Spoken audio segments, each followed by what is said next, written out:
লা তাহজান ইন্নাল্লাহা মানা। হে মালিক, তুমি আমাদের রক্ষাকারী। আরশের মালিক, তোমার মালিকের বিচারে আমরা বিচার রেখে গেলাম। আমরা একমাত্র ভয় পাই কার কাছে?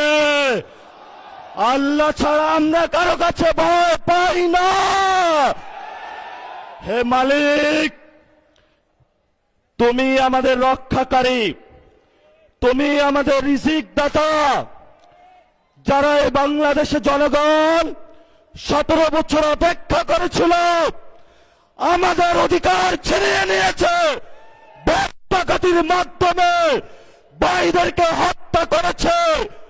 আরশের মালিক, তোমার মালিকের বিচারে আমরা বিচার রেখে গেলাম। তুমি তাদের দৃষ্টান্তমূলক শাস্তি বাংলার মাটিতে জনগণের সামনে করবে।